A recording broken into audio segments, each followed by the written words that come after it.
I'm Richard Miles, and I was a Hertz Fellow from 1969 to 1972 at Stanford University.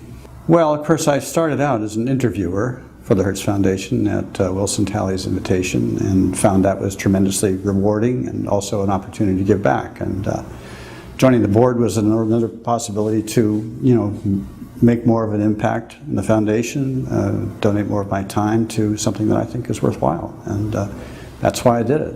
I enjoyed the people on the board. I thought there was a really spectacular group of people, and I appreciated being able to be colleagues with them.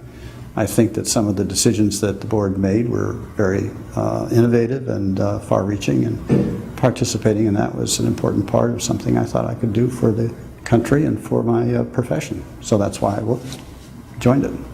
People sometimes are tremendously excited about the interview process. Sometimes people are very disappointed in how they perform. I think most people, when they leave the interview, feel that they have not done as well as perhaps even the interviewer might think. So it's a dynamic process. Each interview is unique. Of course, you have to think of the challenge for the interviewer. You have to think of interesting questions. Usually you follow up some of the discussion of what the student's interested in by asking follow-on questions that are maybe more global or involve some more fundamental physics to try to probe kinds of things that somebody might know. I remember we've been asking questions about, what's the greenhouse effect?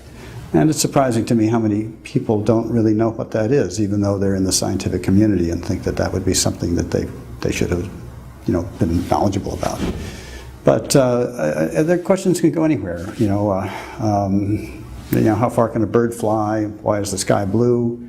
Write down the periodic table. All these kinds of things, just to make you think. And typically we try to ask questions that you don't know the answer to, so we can see how you would approach it. And sometimes there's not even a very good answer. It's the approach that really matters. Well, it's been a big change. Since I first joined the board in the 1980s, we really didn't have a community. We were a group of individual Hertz Fellows who are out there working on our own. And now we've built a community, and it's been phenomenal. We get together, the students learn, about who they are, who's out there, who's been a Hertz Fellow previously.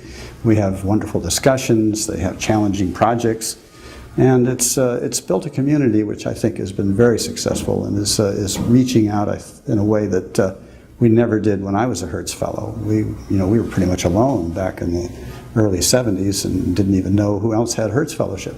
So this has been a wonderful new foundation, in a sense, that's been energized by these get-togethers, and I'm just delighted to see how students have responded and how the Hertz Fellows have responded, and also how the community's responded. I mean, we had outstanding members of the community come in and participate, and that's been just a joy for everybody.